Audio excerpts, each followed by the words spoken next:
ദക്ഷിണമിദം സർവം തസ്സുതം വ്യാഖ്യാനം ഭൂതം ഭവദ്ഭവിഷ്യതി സർവം ഓംകാരൈവ യച്ഛാന്യപ്രകാലാതീതം തദപ്യോംകാരൈവ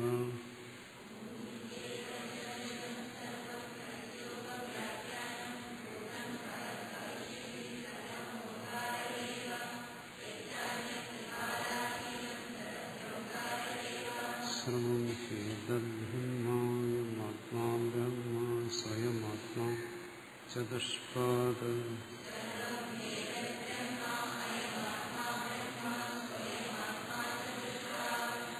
ജാഗരിതസ്ഥാനോ ബഹിപ്രജ്ഞസപ്താംഗ ഏകോനവിംശതിമുഖ സ്ഥൂലഭുഗ്വൈശ്വാനര പ്രഥമപാദഃ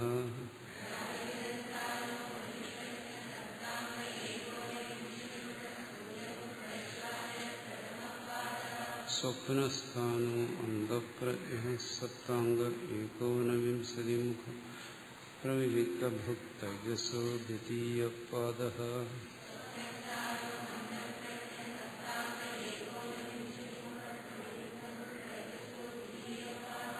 യത്ര സുപ്തോ ന കഞ്ചന കാമം കാമയതേ ന കഞ്ചന സ്വപ്നം പശ്യതി തത്സുഷുപ്തം സുഷുപ്തസ്ഥാന ഏകീഭൂതപ്രജ്ഞാനഘന ഏവാനന്ദമയോ ഹ്യാനന്ദഭുക് ചേതോ മുഖപ്രാജ്ഞസ്തൃതീയപാദഃ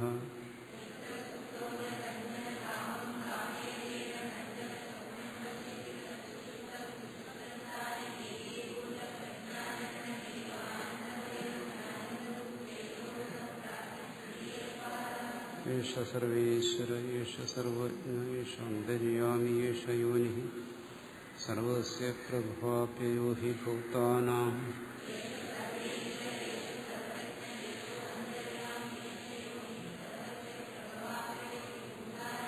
നന്ദപ്രജ്ഞം ന ബഹിപ്രജ്ഞം നോ ഭേദപ്രജ്ഞം ന പ്രജ്ഞാനഘനം ന പ്രജ്ഞം നാപ്രജ്ഞം അദൃശ്യം അവ്യവഹാര്യം അഗ്രാഹ്യം അലക്ഷണം അചിന്യം അവ്യപദേശം ഏകാത്മപ്രത്യസാരം പ്രപഞ്ചോപശമം ശാന്തം ശിവം അദ്വൈതം ചതുർത്ഥം മന്യന്തേ സാത്മാ സ വിജ്ഞേയഃ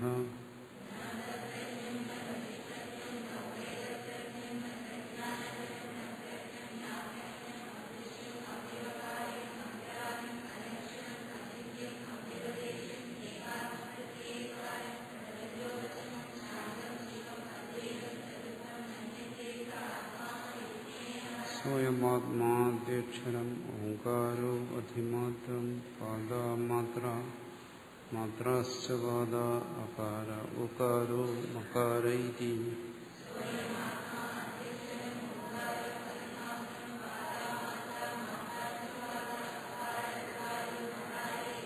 ജാഗരിതസ്ഥാനോ വൈശ്വാനരോ അകാര പ്രഥമാ മാത്ര ആപ്തേരാദിമുക്താൻ വാ ആപ്നോതി വൈ സർവാൻ കാമാൻ ആദിഷ്ട ഭവതി ഏവം വേദ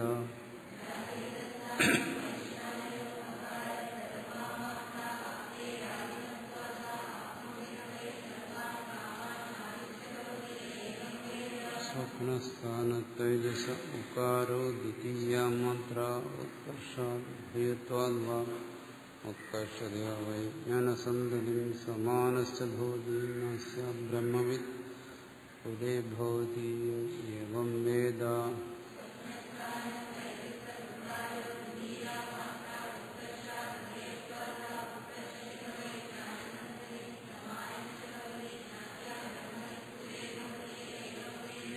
സുഷുപ്തസ്ഥാനപ്രാജ്ഞോ മകാരസ്തൃതീയമാത്രാമിതേർവാ ഇതം സർവം അപീതിശ്ച ഭവതി ഏവം വേദ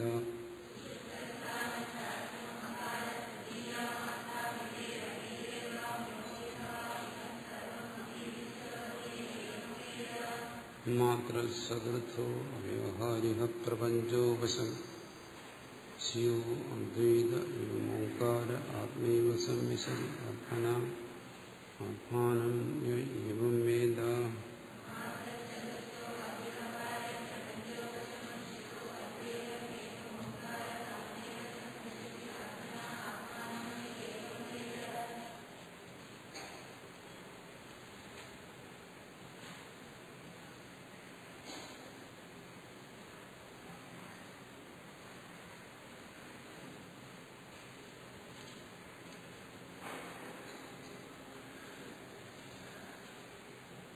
മുണ്ടക്യോപനിഷത്ത് അലാദശാന്തി പ്രകടനത്തിൽ 27ാമത് വരിക.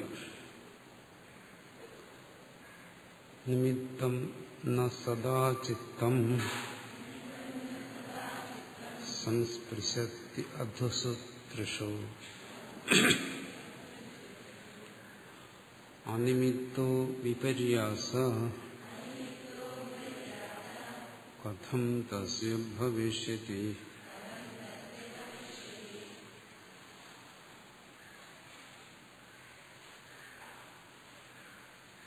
ഭാഷ്യം.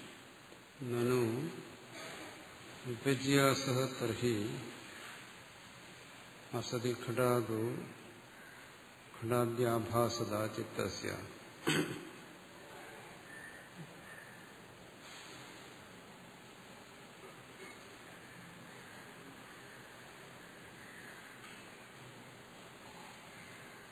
തഥാ ച സതി അവിപര്യാസഃ ക്വചിത് വക്തവ്യഃ. അദ്വൈതി പറയുന്നത് വിപര്യാസഃ ഭ്രമമാണ് എന്നാണ്. ഈ പ്രപഞ്ചാനുഭവം ശരീരം ഉൾപ്പെടെയുള്ള ഈ പ്രപഞ്ചത്തിന്റെ അനുഭവം അത് ഈ പ്രപഞ്ച വിഷയം കൂടാതെയുള്ള അനുഭവമാണ്. പ്രപഞ്ച വിഷയം വാസ്തവത്തിൽ നിലനിൽക്കുന്നില്ല, നിലനിൽക്കാതെ തന്നെ ഇല്ലാതെ ഒന്നിനെ കുറിച്ചുള്ള അനുഭവമാണ്. അതസ്മിൻ തദ്ബുദ്ധി ബ്രഹ്മസൂത്രത്തിൽ നമ്മൾ പഠിച്ചു. ഇല്ലാത്ത ഒന്നിനെ കുറിച്ചുള്ള അനുഭവം, അങ്ങനെയാണ് വിപര്യാസം എന്ന് പറയുന്നത്. ഈ അനുഭവത്തെ ഭ്രമം എന്ന് പറയേണ്ടി വരും. തർഹി അസതി ഘടാദോ ഘടാദ്യാഭാസത ചിത്തസ്യ. അങ്ങനെ വന്നാൽ എന്തുവരും? പദാർത്ഥങ്ങളില്ലാതെ തന്നെ ചിത്തം പദാർത്ഥങ്ങളെല്ലാം ഉണ്ടാക്കി കാണിക്കുന്നു. അല്ലെങ്കിൽ ചിത്തം തന്നെ പദാർത്ഥ രൂപത്തിൽ ഭാസിക്കുന്നു. അസതി ഘടാദോ ഘടാദികളില്ലാതിരിക്കെ ഘടാദ്യാഭാസത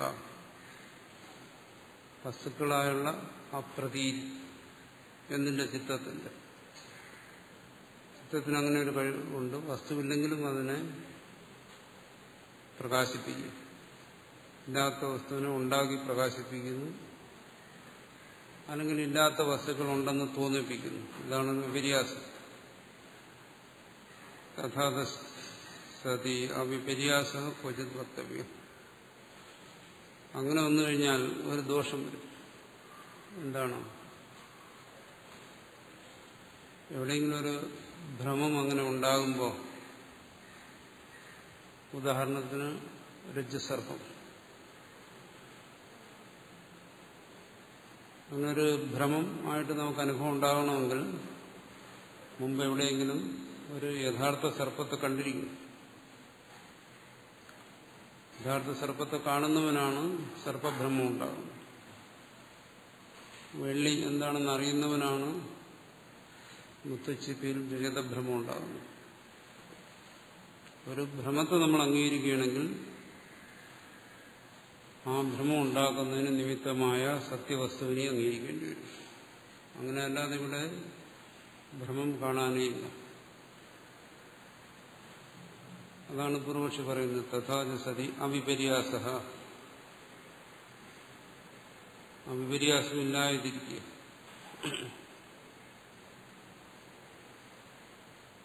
ക്വചിത് വക്തവ്യഃ. ആത്മഭിന്നമായ ഏതെങ്കിലും ഒരു വസ്തുവിനെ സംബന്ധിച്ചുള്ള യഥാർത്ഥമായ ജ്ഞാനം എപ്പോഴെങ്കിലും ഉണ്ടായിരിക്കണം, എന്നാലേ പിന്നീട് ഭ്രമം ഉണ്ടാകത്തുള്ളൂ എന്നാണ് സാധാരണ കണ്ടുവരുന്നു. അങ്ങനെയാണ്. അത്ര ഉച്ചതേ വിഷയത്തെക്കുറിച്ച് പറയാം എന്ന് പറയുന്നു.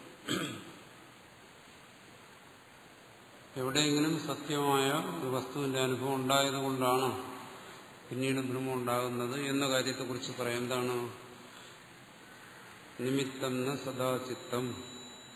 കാരികയില്ല. നിമിത്തം വിഷയം അതീത അനാഗത വർത്തമാന അധുസു ത്രിഷു വി സദാചിത്തം ന സംസ്പൃശേദേവ. അത്ര ഉച്ചതേ നിമിത്തം എന്ന് പറഞ്ഞാൽ ഇവിടെ വിഷയം നടക്കും. അധ്വസു ത്രിഷു. അധ്വ കാലം. 3 കാലത്തിൽ എങ്ങനെ? അതീത അനാഗത വർത്തമാനം. കഴിഞ്ഞ കാലം, ഇനി വരാൻ പോകുന്ന കാലം, വർത്തമാനകാലം. ഈ 3 കാലത്തിലും ചിത്തം ന സംസ്പൃശേത്. ചിത്തം ഒരിക്കലും വിഷയത്തെ, ചിത്തത്തിൽ നിന്നും ബാഹ്യമായൊരു വിഷയത്തെ അത് വിഷയമാക്കുന്നതേയില്ല. ചിത്തം തന്നെയാണ് വിഷയമായി കാണുന്നത്. ഏതുപോലെ? സ്വപ്നം പോലെ. സ്വപ്നത്തിലൊരിക്കലും ചിത്തം ആ ചിത്തത്തിൽ നിന്നും ഭിന്നമായ ഒരു വിഷയത്തെ കാണുന്നില്ല. അവിടെ ആ കാഴ്ചയായും കാണുന്ന വസ്തുവായി നിൽക്കുന്നത് ചിത്തം തന്നെ. 3 കാലത്തിൽ സംഭവിക്കുന്നില്ല എന്ന് പറഞ്ഞാൽ 3 അവസ്ഥയിൽ സംഭവിക്കുന്നില്ല. ഈ ജാഗ്രതയിൽ തന്നെ ഭൂതവർത്തമാന ഭാവി കാലങ്ങളിൽ സംഭവിക്കുന്നു.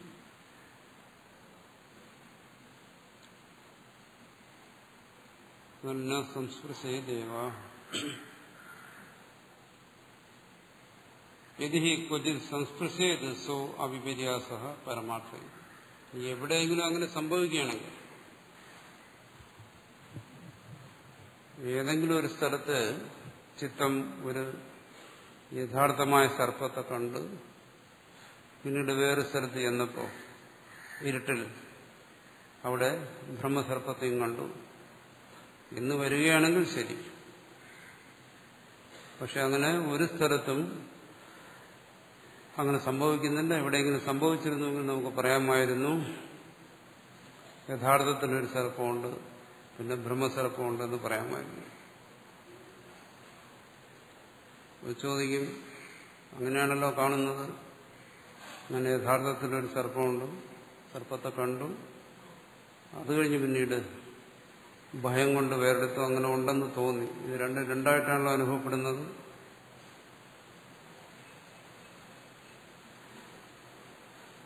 ഭ്രമമെന്ന് പറയുന്നത് എന്താണോ?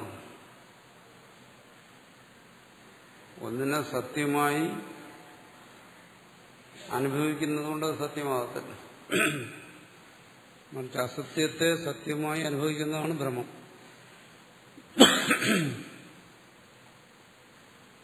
പക്ഷെ ഇവിടെ അങ്ങനെയല്ലല്ലോ. ഒന്നിനെ നമ്മൾ സത്യമായി അനുഭവിക്കുന്നു, മറ്റൊന്നിനെ സത്യമല്ലെന്നും അനുഭവിക്കുന്നു. ഞാൻ നേരത്തെ കണ്ടത് യഥാർത്ഥത്തിലുള്ള സർപ്പത്തെയാണ്. പക്ഷെ ഇപ്പൊ ഇവിടെ ഈ ഇരുട്ടിൽ കണ്ടത് വെറൊരു തോന്നലാണ്, അത് സർപ്പമായിരുന്നില്ല എന്നാണ് അനുഭവം. യഥാർത്ഥമായി ഉണ്ടല്ലോ. ഇന്ന് നേരത്തെ യഥാർത്ഥമായി കണ്ടത് എന്തായിരുന്നു? യഥാർത്ഥമായി കണ്ടതും പരമാർത്ഥമായിരുന്നില്ല. അതീത അനാഗത വർത്തമാന ഈ 3 കാലങ്ങളിലും ആ സർപ്പം ഉണ്ടായിരുന്നു. ഉണ്ടായിരുന്നെങ്കിൽ പിന്നെ ഇപ്പോൾ ഭ്രമം വരേണ്ട കാര്യമില്ല. നമ്മുടെ മുമ്പിൽ ശരിയായ സർപ്പമാണെങ്കിൽ പിന്നെ ഭ്രമത്തിന്റെ ആവശ്യമില്ല. നേരത്തെ കണ്ടിരുന്ന അതും ഇപ്പോൾ നിലവിലില്ല എന്ന് പറയുമ്പോൾ അത് സത്യമല്ല. സത്യമാണെങ്കിൽ നിലനിൽക്കണം. ഇപ്പൊ കണ്ടുകൊണ്ടിരിക്കുന്നത് അത് ക്ഷണം കൊണ്ട് മാഞ്ഞുപോയി.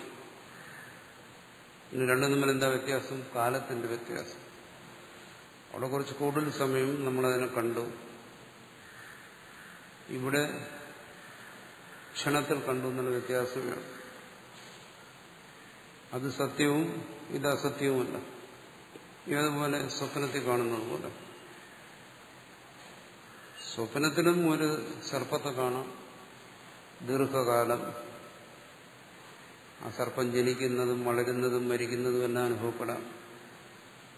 സർപ്പദംശം കൊണ്ട് മരിക്കുന്നത് അനുഭവപ്പെടാം. എല്ലാം സത്യമായി തന്നെ അനുഭവപ്പെടാം. മറിച്ച് അവിടെ തന്നെ ഒരു സർപ്പഭ്രാന്തി ഉണ്ടാകാം. സ്വപ്നത്തിൽ തന്നെ സർപ്പഭ്രമം അത് സംഭവിക്കും. സ്വപ്നത്തിൽ ഒരാൾ ഇരുട്ടത്ത് നടക്കുന്നു, പെട്ടെന്ന് അയാൾക്കൊരു ഭ്രമമുണ്ടായി. അപ്പോൾ ദീർഘകാലം സർപ്പത്തെ കണ്ടതുകൊണ്ട് സ്വപ്നത്തിലെ സർപ്പം സത്യമാണെന്ന് പറയാൻ കഴിയില്ല. മറിച്ചെന്ത് പറയും? സ്വപ്നത്തിൽ സർപ്പഭ്രമം ഉണ്ടായതുപോലെ തന്നെ സ്വപ്നത്തിലെ എല്ലാ സത്യാനുഭവങ്ങളും വിപര്യാസം തന്നെ. ഒന്നിന്റെ സംസ്കാരം കൊണ്ട് മറ്റൊന്നുണ്ടായതല്ല. അങ്ങനെ ധരിച്ചു പോവുകയാണ്. സ്വപ്നത്തിന്റെ വാസ്തവ സർപ്പത്തിന്റെ അനുഭവം കൊണ്ട് പിന്നീട് അവിടെ ഭ്രമം ഉണ്ടായതല്ല. എന്തുകൊണ്ട്? ഇതെല്ലാം ചിലപ്പോൾ ഒരേ കാലത്ത് സംഭവിക്കാം, സ്വപ്നത്തിൽ പല കാലങ്ങളിൽ സംഭവിക്കാം. കാലദേശങ്ങൾക്ക് ജാഗ്രതയിലേതുപോലെയുള്ള വ്യവസ്ഥിതി ഉണ്ടായാലും ഇല്ലാതിരുന്നാലും സംഭവിക്കാം. സ്വപ്നത്തിൽ അങ്ങനെയാണ്. ചിലപ്പോൾ കാലദേശങ്ങൾക്കൊരു വ്യവസ്ഥിതി വരും. അവിടെയും ഇന്നലെ ഇന്നും നാളെ. ചില സമയത്ത് ആ വ്യവസ്ഥിതി ഇല്ലാതെ വരും. ഇന്നലെ ഇന്നും നാളെ എന്നുള്ള തുടർച്ചയില്ലാതെ വരും. എന്തും അവിടെ സംഭവിക്കാം. എന്ത് സംഭവിച്ചാലും അവസാനം എന്ത് പറയുന്നു? അതെല്ലാം വെറും തോന്നലായിരുന്നു. ഒടുവിൽ ഉണർവിലേ അത് പറയാൻ കഴിയും. അവിടെ അങ്ങനെ രണ്ട് സർപ്പം ഉണ്ടായിരുന്നു. ഒരു യഥാർത്ഥ സർപ്പം, പിന്നെ ഒരു കൽപ്പിത സർപ്പം. അങ്ങനെ ഉണ്ടായിരുന്നില്ല. ജാഗ്രതത്തിലും അത് തന്നെ സംഭവിക്കും. ഇവിടെ അങ്ങനെ രണ്ട് സർപ്പം ദീർഘകാലം കാണുന്നു എന്നുള്ളത് കൊണ്ട് അത് സത്യമല്ല. സ്വപ്നം എങ്ങനെയാണോ അസത്യമായത് അതുപോലെ അല്പകാലം കൊണ്ട് എന്തായാലും അസത്യമല്ല എന്ന് ഉറപ്പാണ്. അതുകൊണ്ട് കാലവ്യത്യാസം കൊണ്ട്, അല്ലെങ്കിൽ അതിന്റെ പ്രവൃത്തിയുടെ വ്യത്യാസം കൊണ്ട് ഒന്നിന് സത്യമെന്ന് പറയാൻ കഴിയത്തില്ല. എന്തുകൊണ്ട്? ഉണരുമ്പോൾ അത് ബോധിക്കുന്നു അസത്യമാണ്. അതുകൊണ്ട് ഈ ജാഗ്രതത്തിൽ ആദ്യം യഥാർത്ഥ സർപ്പത്തെ കാണുക, അത് കഴിഞ്ഞിട്ട് പിന്നെ സർപ്പഭ്രാന്തി ഉണ്ടാകുക, അതൊന്നുമല്ല സംഭവിക്കും.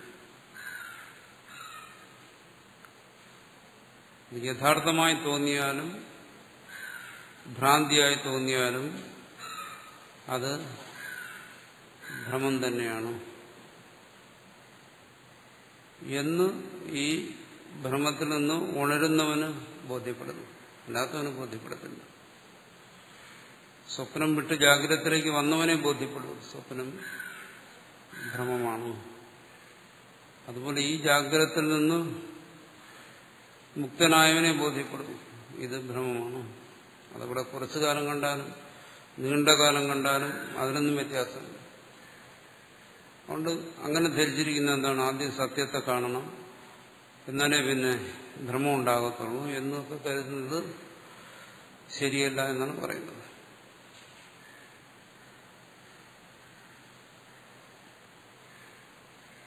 അതഃ തദപേക്ഷയ അസതി ഘടേ ഘടാഭാസത വ്യര്യാസസ്യ.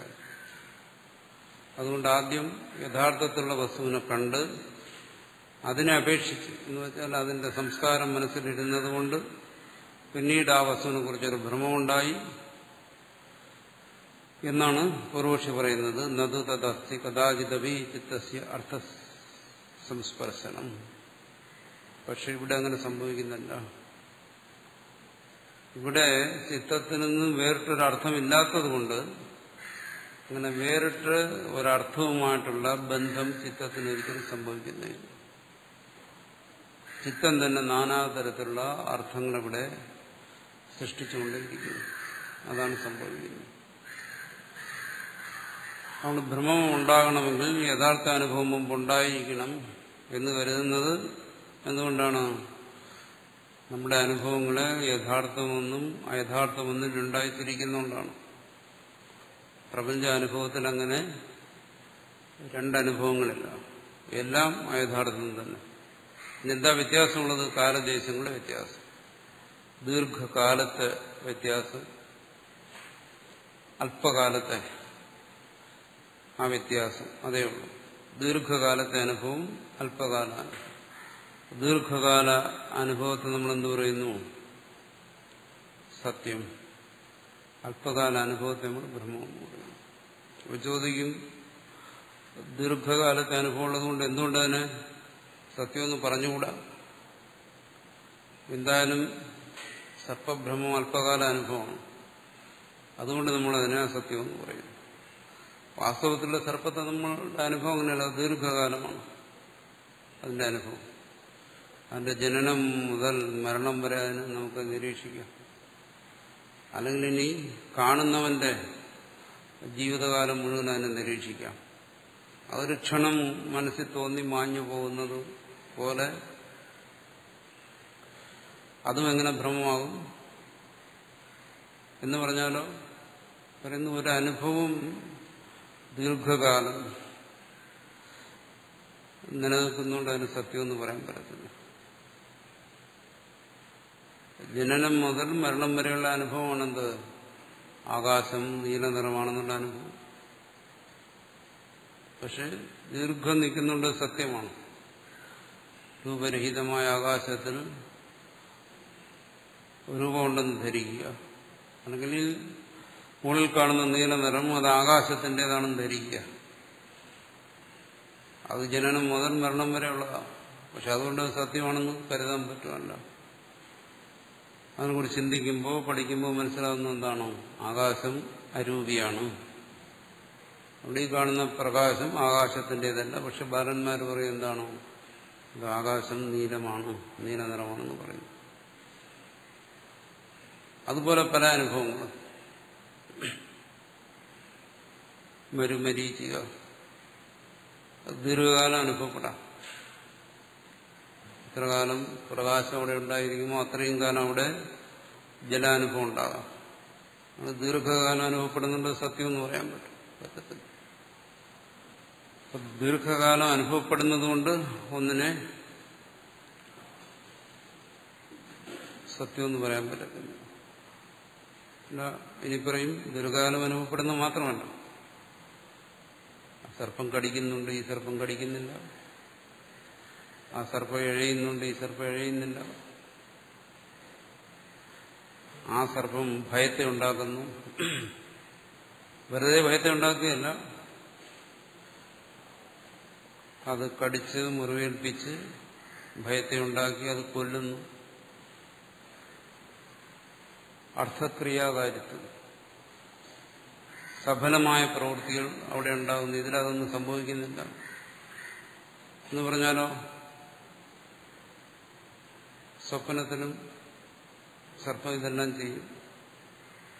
സഫലപ്രവൃത്തി അവിടെ ഉണ്ടാകും, അത് കടിക്കും, കടിച്ച ഭാഗത്തുനിന്ന് രക്തം വരും, ഡോക്ടറെ കാണും, ചികിത്സിക്കും, മരിക്കും, എല്ലാം സ്വപ്നത്തിൽ സംഭവിക്കും. അർത്ഥക്രിയാകാര്യത്വം സഫലപ്രവൃത്തി അവിടെയുണ്ട്. അതുകൊണ്ട് അതിന് സത്യമെന്ന് പറയൂ. അത് അനുഭവിച്ചുകൊണ്ടിരിക്കുന്ന കാലം മുഴുവൻ സത്യമാണ്. സർപ്പദർശനം സ്വപ്നത്തിൽ അനുഭവിച്ചുകൊണ്ടിരുന്ന് മരിക്കുന്നത് വരെ, തന്റെ തന്നെ മരണം കാണുന്നത് വരെ അത് സത്യമാണ്. പക്ഷെ ഉണർന്നാലോ അത് സത്യമല്ല. കാലം കൊണ്ടോ പ്രവൃത്തി കൊണ്ടോ ദേശത്തിന്റെ എല്ലാം വ്യത്യാസം കൊണ്ടോ ഭ്രമാനുഭവങ്ങൾ ഒരിക്കലും സത്യമാകത്തില്ല. അങ്ങനെയാണെങ്കിൽ സ്വപ്നം സത്യമാകണം. അത് മാത്രമല്ല, ക്ഷണികമാണ് സർപ്പാനുഭവം, ഭ്രമം. അത് തന്നെ എന്ത് ചെയ്യുന്നു? ഭയത്തെ ഉണ്ടാക്കുന്നു.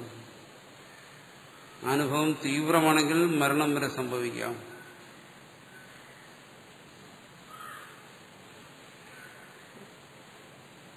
ഒരാൾ ഇരുട്ടത്ത് ഭൂതത്തെ കൊണ്ട് ഭയക്കുന്നു. ഭയം കൂടുതലായിട്ടുള്ള ആളാണെങ്കിൽ ഭൂതത്തെ കാണുന്നു, ഒറ്റ നിലവിളി, ആള് ക്ലോസ്. അധിക കാലമൊന്നും വേണ്ട, ക്ഷണം കൊണ്ടെല്ലാം സംഭവിക്കും. ഭൂതം ഉണ്ടായിട്ടൊന്നുമില്ല, വാഴയില കണ്ടിട്ടാണ് സംഭവിച്ചത്. അതനങ്ങിയപ്പോൾ ഭൂതമാണെന്ന് തോന്നുന്നു. ഭ്രമം കൊണ്ട് മരണം വരെ സംഭവിക്കാം, ഭയം സംഭവിക്കാം, ഹൃദയം തകർന്നു പോകാം. അതിനൊന്നും സത്യത്തിൽ പുറമേ ഒന്നും വേണമെന്നില്ല. അവിടെ എന്ത് സംഭവിക്കുന്നു? സഫല പ്രവൃത്തി. നിമിത്തമായിരിക്കുന്നത് ഒന്നുമില്ല. ഒന്നുമില്ലായ്മ എന്ത് ചെയ്തു? സഫലമായ പ്രവൃത്തി ഉണ്ടായി. ഒന്ന് സഫല പ്രവൃത്തി ഉണ്ടാക്കുന്നു. മരണത്തെക്കാൾ വലിയൊരു സഫല പ്രവൃത്തിയില്ലല്ലോ. അതുകൊണ്ട് സത്യമാണെന്ന് പറയാൻ പറ്റത്തില്ല. അതുകൊണ്ട് എന്താണ്? നത് തദസ്തി കഥാചിതവി ചിത്തസ്യ അർത്ഥ സംസ്പർശനം. ചിത്തത്തിന് അർത്ഥസംസ്പർശനം, യഥാർത്ഥത്തിലുള്ള ഒരു വസ്തുവുമായിട്ടുള്ള ബന്ധം അതൊരിക്കലും സംഭവിക്കുന്നേയില്ല.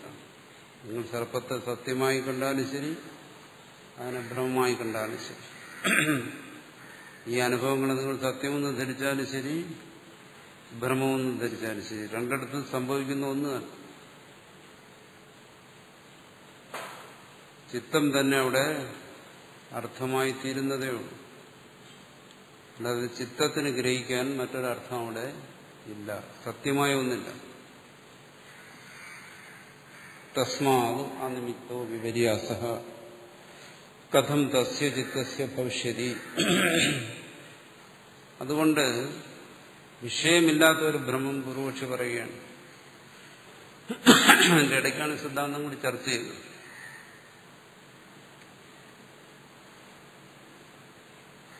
അനിമിത്തമായ വിപര്യാസം, ഒരു വിഷയമില്ലാതെ, വിഷയം എന്ന് വെച്ചാൽ വേറിട്ടൊരു വിഷയം, ചിത്തത്തിൽ നിന്ന് വേറിട്ടൊരു വിഷയം കൂടാതെ കഥം തസ്യ ചിത്തസ്യ ഭവിഷ്യതി. ഈ ചിത്തത്തിനെങ്ങനെ വിഷയത്തെ ഗ്രഹിക്കാൻ പറ്റും? എന്നാ കഥഞ്ചിത് വിപര്യാസം അസ്തി. ആദ്യം സത്യമായൊരു വസ്തു വേണം. നമ്മൾ ശരിക്കുള്ള ഒരു സർപ്പത്തെ കാണണം, അതിനെ ഭയക്കണം, അതിന്റെ സംസ്കാരം മനസ്സിൽ വേണം. അത് കഴിഞ്ഞ് എവിടെയെങ്കിലും ഇരുട്ടത്ത് ഒരു ഭ്രമം ഉണ്ടാകണം. അത് അങ്ങനെ സംഭവിക്കാൻ പാടുള്ളൂ എന്നാണ് പറയുന്നത്. അങ്ങനെയാണെങ്കിൽ എന്തുവരും? ഇവിടെ അജാതവാദത്തിൽ പറയുന്നത് എന്താണ്? ഈ പ്രപഞ്ചാനുഭവം മൊത്തത്തിൽ തന്നെ ഒരു ഭ്രമമാണ്, ഇത് വാസ്തവമല്ല. വാസ്തവമെന്ന് തോന്നുന്നു, പക്ഷെ വാസ്തവമല്ല. അങ്ങനെയുണ്ട്. വാസ്തവമെന്ന് തോന്നില്ലെന്നില്ല എന്ന് പറയുന്നില്ല. വാസ്തവം തോന്നുന്നുണ്ട്, പക്ഷെ അത് പരമാർത്ഥമല്ല. എന്നാൽ ഇങ്ങനെ ഒരനുഭവം ഉണ്ടാകുന്നതിന് മറ്റെവിടെയോ ഒരു സത്യപ്രപഞ്ചം ഉണ്ടായിരിക്കും. ആ സത്യപ്രപഞ്ചത്തിന്റെ സംസ്കാരം കൊണ്ട് ഇതുണ്ടാകുന്നു എന്ന് പറയേണ്ടി വരും. പക്ഷെ നമുക്കറിയാതെ അസംബന്ധമാണ്. ഈ പ്രപഞ്ചം തന്നെ നമുക്ക് നേരെ ചൊവ്വേ അനുഭവിക്കാൻ കഴിയുന്നില്ല. ഈ പ്രപഞ്ചം തന്നെ എന്താണെന്ന് പിടികിട്ടുന്നില്ല. സത്യമോ അസത്യമോ ആയിക്കൊള്ളട്ടെ. ഇനി മറ്റൊരു പ്രപഞ്ചം, അതിനെക്കുറിച്ച് സങ്കല്പിക്കാനേ സാധ്യമല്ല. അപ്പൊ സത്യമായൊരു പ്രപഞ്ചത്തിൽ നിന്ന് ഈ പ്രപഞ്ചത്തിന്റെ അനുഭവം ഉണ്ടായി എന്നെല്ലാം വെറും കൽപ്പന മാത്രമാണ്. പിന്നെ എന്തുകൊണ്ട് ഈ വ്യത്യാസം സംഭവിക്കുന്നു എന്ന് ചോദിക്കും. ഒരിടത്ത് സർപ്പത്തെ കണ്ടപ്പോൾ സത്യമായി തോന്നി, മറ്റൊരിടത്ത് അതൊരു ഭ്രമമായി തോന്നി. എന്തുകൊണ്ട് ഈ വ്യത്യാസം വന്നു? പറയുന്നു അയം ഏവ ഹി സ്വഭാവ ചിത്തസ്യ. ഇത് ചിത്തത്തിന്റെ സ്വഭാവം. അതിനെ തന്നെയാണ് മായ, അവിദ്യ എന്നെല്ലാം പറയുന്നത്.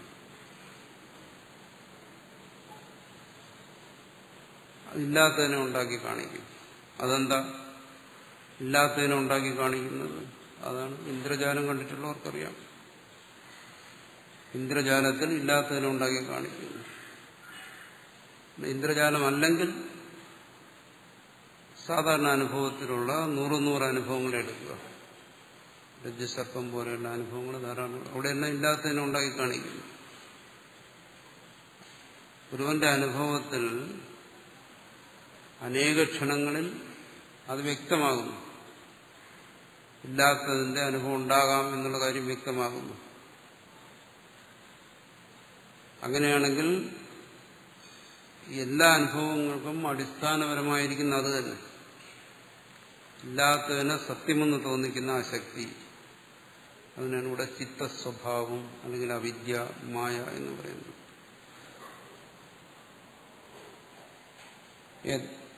അസതി നിമിത്തേ ഘടാദോ തദ്വത് അവഭാസനം. അതുകൊണ്ട് എന്ത് സംഭവിക്കുന്നു? നിമിത്തേ ഘടാദോ അസതി, നിമിത്തമായിരിക്കുന്ന വിഷയമായിരിക്കുന്ന ഘടാദികൾ ഇല്ലാതിരിക്കെ തന്നെ എല്ലാം തദ്വത് ഉള്ളതുപോലെ അനുഭവപ്പെടുന്നു, സത്യം പോലെ അനുഭവപ്പെടുന്നു.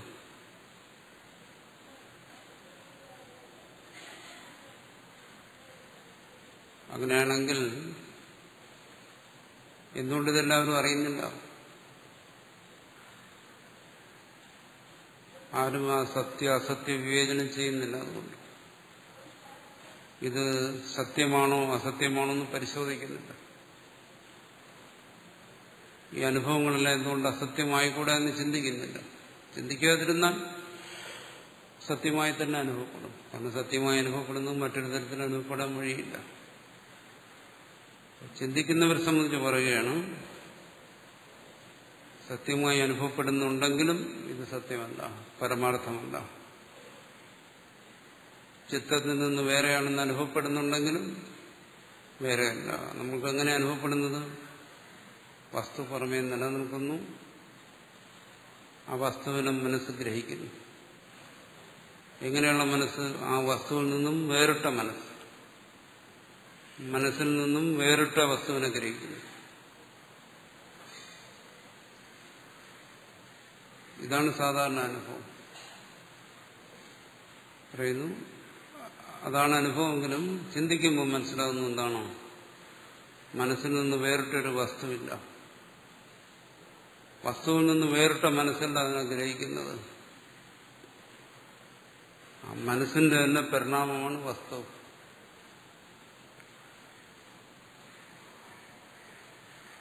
സ്വപ്നം പോലെ മനസ്സ് തന്നെ നാനാരൂപത്തിൽ പരിണമിക്കുന്നു. ആ മനസ്സ് തന്നെ ഗ്രാഹ്യമായും ഗ്രാഹകനായും ഗ്രഹണമായും നിൽക്കുന്നു. അറിയുന്ന വസ്തുവായും അറിവായും അറിയുന്നവനായി നിൽക്കുന്നു. ജാഗ്രതത്തിനും അത് തന്നെ സംഭവിക്കുന്നു. അതിൽ ചില സ്ഥലത്ത് സത്യമാണെന്ന് മനസ്സ് തന്നെ പറയുന്നു, ചില സ്ഥലത്ത് അസത്യമാണെന്ന് ആ മനസ്സ് തന്നെ പറയുന്നു. ഇത്രയുള്ള വ്യത്യാസം.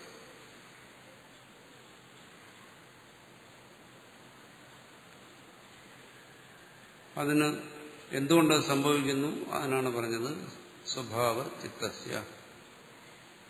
മായെന്നോ അവിദ്യയെന്നോ പറയാം. അതുകൊണ്ട് സംഭവിക്കുന്നു എന്നാണ്.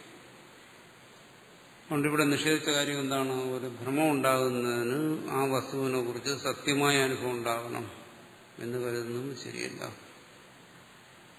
അങ്ങനെ ഇവിടെ നമ്മുടെ അനുഭവത്തിൽ സത്യമായ വസ്തു അസത്യമായ വസ്തു എന്ന് രണ്ടെണ്ണമില്ല. സർവത്ര അസത്യമായതിനെ തന്നെ സത്യമായി ഗ്രഹിച്ചുകൊണ്ടിരിക്കുന്നു.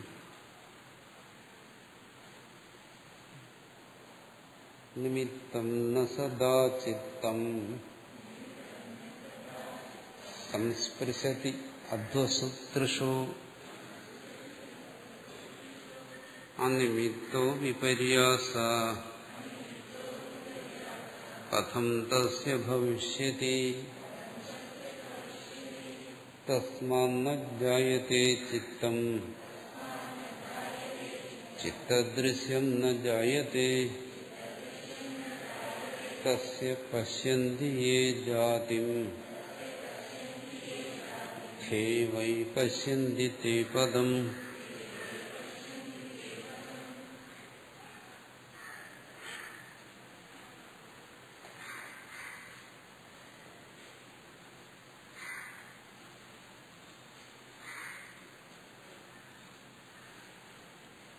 പ്രജ്ഞപ്തേഹി സനിമിത്തത്വം ഇത്യാദി ഏതദന്തം വിജ്ഞാനവാദിനോ ബൗദ്ധസ്യ വചനം. ബാഹ്യാർത്ഥവാദി പക്ഷ പ്രതിഷേധപരം ആചാര്യേണ അനുമോദിതം. ഇവിടെ ഭാഷ്യകാരൻ പറയുന്നത്, ആചാര്യൻ എന്ന് പറയുമ്പോൾ ഗൗഡപാദാചാര്യൻ ഈ കഴിഞ്ഞ കാര്യങ്ങളിൽ എന്താണ് ചെയ്തത്? ഇവിടെ 26ാമത്തെ കാരികയിൽ പറഞ്ഞു പ്രജ്ഞപ്തേഹി സനിമിത്തത്വം. അവിടെ തുടങ്ങി നിമിത്തം എന്ന സദാചിത്തം ഇതുവരെയുള്ള ഭാഗങ്ങളിൽ ചർച്ച ചെയ്തു. പ്രജ്ഞപ്തേഹി സനിമിത്തത്വം ഇത്യാദി ഏതദന്തം വിജ്ഞാനവാദിനോ ബൗദ്ധസ്യ വചനം. ശരിക്കും വിജ്ഞാനവാദികളായ ബൗദ്ധ ആചാര്യന്മാരുടെ അഭിപ്രായമാണ് ഇവിടെ പറഞ്ഞത്. അതിനെ സ്വീകരിച്ചിരിക്കുകയാണ്. അപ്പോൾ ഇതിൽ ബൗദ്ധ ദർശനത്തിന്റെ സ്വാധീനമുണ്ട് എന്ന് പറയുന്നത് ഇവിടെ അംഗീകരിച്ചിരിക്കുകയാണ്. അത് തന്നെയാണ് പറഞ്ഞത്. പക്ഷെ അതിനുള്ള വ്യത്യാസമുണ്ട്. ഇവിടെ എന്തിനതിനെ സ്വീകരിച്ചു? ബാഹ്യാർത്ഥ വാദിപക്ഷ പ്രതിഷേധപരം. ബാഹ്യാർത്ഥവാദികളെ നിഷേധിക്കാൻ വേണ്ടി, ബാഹ്യമായി വസ്തുക്കൾ ചിത്തത്തിൽ നിന്ന് ബാഹ്യമായി സ്വതന്ത്രമായി സത്യമായി വസ്തുക്കൾ നിലനിൽക്കുന്നു എന്നുള്ളതിനെ നിഷേധിക്കാം. എന്ന് പറഞ്ഞാൽ ഈ ഒരു അംശത്തിൽ ബൗദ്ധന്മാരും അദ്വൈതിയും തമ്മിൽ യോജിപ്പാണ്. ബൗദ്ധന്മാരെന്താ പറയുന്നത്? അതിൽ വിജ്ഞാനവാദികൾ. വിജ്ഞാനത്തിൽ നിന്ന് വേറിട്ട് വസ്തുവില്ല. ഇവിടെ അത് തന്നെ പറയുന്നത്. അദ്വൈതിയും അത് തന്നെ പറയുന്നു, ജ്ഞാനത്തിൽ നിന്ന് വേറിട്ട് വസ്തുവില്ല. കാര്യത്തിൽ രണ്ടു കൂട്ടർക്ക് യോജിപ്പാണ്. ആചാര്യേണ അനുമോദിതം. അത് ആചാര്യൻ, ഗൗഡപാദാചാര്യൻ അതിനെ അംഗീകരിച്ചിരിക്കുന്നു. സാധാരണ അദ്വൈതി എന്ന് പറയും ആത്മാവിൽ നിന്ന് അന്യമായി ഒന്നുമില്ല. അതിന് വേറൊരു ഭാഷയിൽ ബൗദ്ധന്മാർ പറയുന്നു ജ്ഞാനത്തിൽ നിന്ന് വേറിട്ട് വസ്തുവില്ല. ഈ ഒരു അംശത്തിൽ രണ്ടുപേർക്ക് യോജിപ്പാണ്. അതുകൊണ്ട് ആചാര്യൻ അതിനെ സ്വീകരിച്ചു. തദേവ ഭേദം കൃത്വ തത്പക്ഷ പ്രതിഷേധായ തദിതമുച്യതേ തസ്മാ. അതിനെ തന്നെ സ്വീകരിച്ചുകൊണ്ട് തത്പക്ഷ പ്രതിഷേധായ ആ വിജ്ഞാനവാദത്തെ തന്നെ അടുത്ത് നിരാകരിക്കുന്നു. എന്നുവെച്ചാൽ വിജ്ഞാനവാദത്തെ പൂർണ്ണമായി സ്വീകരിക്കാൻ വയ്യ. അതിനു വേണ്ടിയിട്ടാണ് അടുത്ത് പറയുന്നത്. അപ്പോൾ വിജ്ഞാനവാദത്തെക്കാൾ അല്ലെങ്കിൽ വിജ്ഞാനവാദത്തിൽ നിന്നും വ്യത്യസ്തമായ ചില കാര്യങ്ങൾ അദ്വൈതിക്ക് പറയാനുണ്ട്. എന്നാൽ വിജ്ഞാനവാദത്തെ പാടെ നിഷേധിക്കുന്നുമില്ല. ചില അംശങ്ങളല്ല അതിനെ അംഗീകരിക്കുന്നു എന്നാണ് പറയുന്നത്.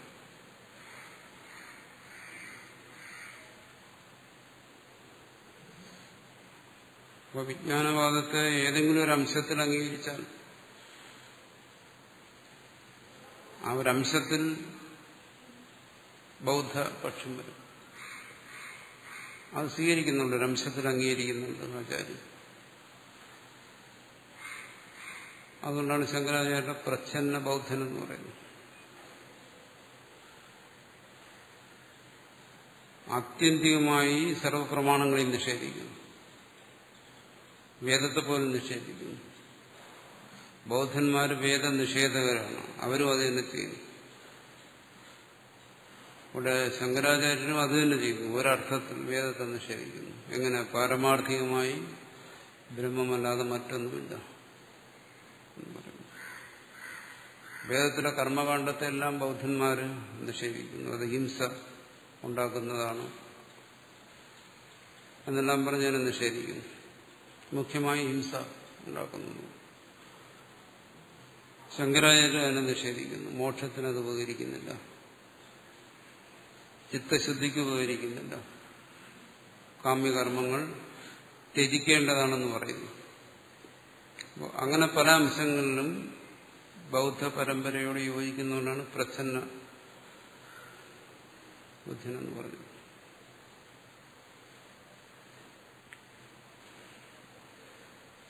അത് തന്നെയാണ് ഇവിടെയും പറയുന്നത്. യസ്മാത് അസത്യവ ഘടാദോ ഘടാദ്യാഭാസത ചിത്തസ്യ വിജ്ഞാനവാദിന അഭ്യുപത തത് അനുമോദിതം അസ്മാഭിരവി ഭൂതദർശന. അസത്യവ ഘടാദോ, വസ്തുക്കളില്ലാതിരിക്കെ തന്നെ ഘടാദ്യാഭാസത, വസ്തുക്കളുടെ അനുഭവം ചിത്തസ്യ, ചിത്തത്തിനുണ്ടാകുന്നു എന്ന് വിജ്ഞാനവാദിന അഭ്യുപഗത, വിജ്ഞാനവാദി അംഗീകരിച്ചു. വസ്തുവില്ലാതെ തന്നെ വസ്തുവിന്റെ അനുഭവം ഉണ്ടാകുന്നു ചിത്തത്തിൽ. തദനുമോദിതം അസ്മാഭിരവി, അതിന് ഞങ്ങൾ അദ്വൈതികളും അതിനെ അംഗീകരിക്കുന്നു. എന്തുകൊണ്ട്? ഭൂതദർശന, പരമാർത്ഥ ദർശന.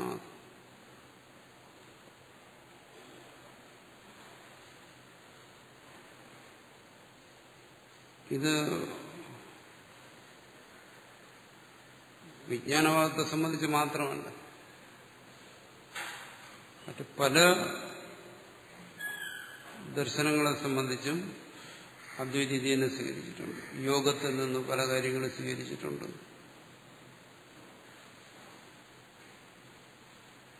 സാഖ്യത്തിൽ നിന്ന് പല കാര്യങ്ങളും സ്വീകരിച്ചിട്ടുണ്ട്.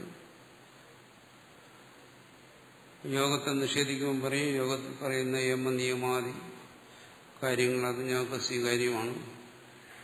സാഖ്യത്തെ നിഷേധിക്കുമ്പോൾ പറയും അവിടെ ആത്മാവിന്റെ നിർഗുണത്വം തുടങ്ങിയ കാര്യങ്ങൾ ഞങ്ങൾക്ക് സ്വീകാര്യമാണ്. ന്യായവൈശേഷികന്മാരെ നിഷേധിക്കുമ്പോൾ പറയും അവരുടെ ഈശ്വരാസ്തിത്വം അവരെ സ്വീകരിക്കുന്നത് ഞങ്ങൾക്ക് സ്വീകാര്യമാണ്. അങ്ങനെ ഓരോ ദർശനങ്ങളെയും നിഷേധിക്കുമ്പോൾ തന്നെ അതിൽ നിന്ന് സ്വീകാര്യമായതിനെയൊക്കെ സ്വീകരിക്കുന്നുണ്ട് അദ്വൈതം. അല്ലാതെ മറ്റൊന്നിനോടും ബന്ധപ്പെടാതെ നിൽക്കുന്ന ഒന്നല്ല അദ്വൈത ദർശനം എന്ന് പറയുന്നത്. ഭാഷ്യത്തിനും മറ്റും ശങ്കരാചാര്യ ഏറ്റവും കൂടുതൽ വിമർശിക്കുന്നത് ബൗദ്ധന്മാരെയാണ്. അതിന് കാരണം ഒരു വേദത്തെ നിഷേധിക്കുന്നുണ്ട്. പക്ഷെ ആ അത്രയും ശക്തമായി നിഷേധിക്കുന്ന ബൗദ്ധന്മാരുടെ പക്ഷത്തെ തന്നെ ഇവിടെ സ്വീകരിച്ചിരിക്കുന്നു. പക്ഷെ അതിനൊരു ഹേതു പറഞ്ഞു. എന്താണ്? ഭൂതദർശന, പരമാർത്ഥ ദർശന. ഭൂതദർശനത്തെ നേരത്തെ വിശദീകരിച്ചു. പരമാർത്ഥ ദർശനം, എവിടെയും പരമാർത്ഥത്തെ കാണുക. വസ്ത്രത്തെ കണ്ടു കഴിഞ്ഞാൽ അതിന്റെ പരമാർത്ഥമായ നൂലിനെ കാണുക, നൂലിനെ കണ്ടു കഴിഞ്ഞാൽ അതിന്റെ പരമാർത്ഥമായ അംശങ്ങളെ കാണുക എന്ന് നേരത്തെ പറഞ്ഞു. ഈ തരത്തിൽ സർവത്ര പരമാർത്ഥ ദർശനത്തെ സ്വീകരിച്ചിരിക്കുന്നു.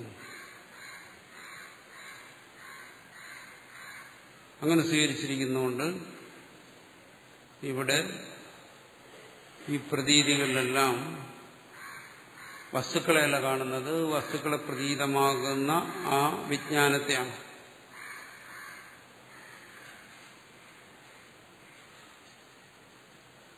അവിജ്ഞാനത്തോട് അനന്യമായിരിക്കുന്നു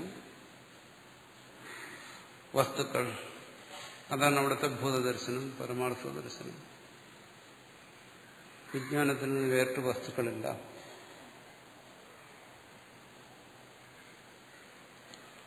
അത് വിജ്ഞാനത്തെ സംബന്ധിച്ചുള്ള ഭൂതദർശനം, പരമാർത്ഥ ദർശനം. ഇതെവിടെ സ്വീകരിക്കാം? തസ്മാത്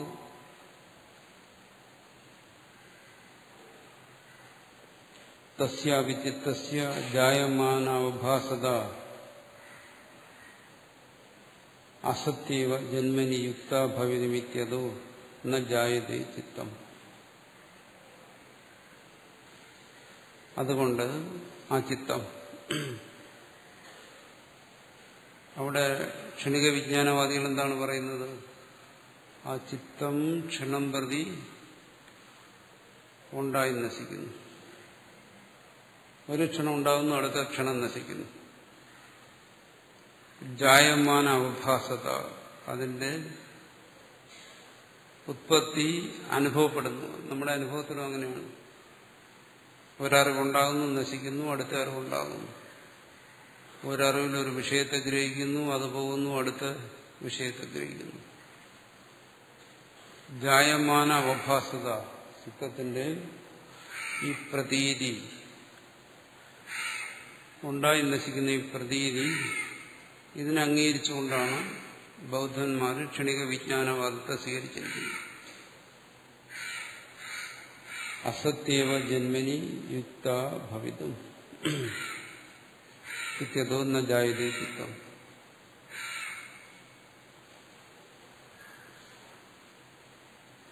പക്ഷെ ആ ചിത്തത്തിന് വാസ്തവത്തിൽ അങ്ങനെ ഒരു ജന്മമില്ല. അങ്ങനെ അനുഭവപ്പെടുന്നുണ്ടെങ്കിലും അത് സത്യമല്ല. അതുകൊണ്ട് ചിത്തം ജനിക്കുന്നില്ല, നശിക്കുന്നില്ല. ഇതാണ് രണ്ടും തമ്മിലുള്ള വ്യത്യാസം.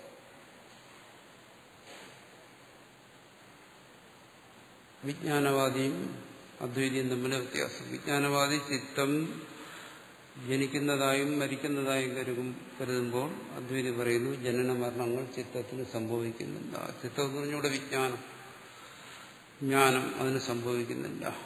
അതിലാരോപിക്കുകയാണ്. ബുദ്ധിവൃത്തികളുടെ ജനന മരണങ്ങളെ ചിത്തത്തിൽ ആരോപിക്കുകയാണ്, ജ്ഞാനത്തിൽ ആരോപിക്കുകയാണ്. അല്ലാതെ വാസ്തവത്തിൽ ജ്ഞാനത്തിൽ അങ്ങനെ സംഭവിക്കുന്നില്ല. ന ജായതേ ചിത്തം, ചിത്തം ജനിക്കുന്നില്ല.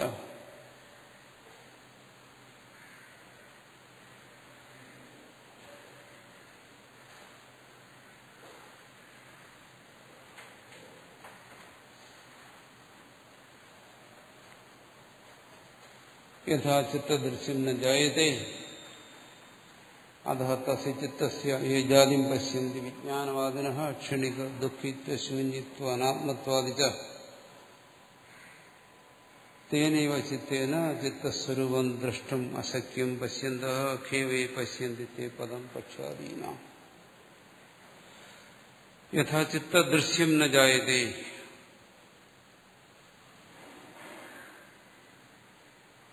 അദ്വൈതമായിരിക്കുന്ന ആ ചിത്തത്തിന്റെ ദൃശ്യങ്ങൾ, നീലപീതാദികൾ, അതുണ്ടാകുന്നില്ല,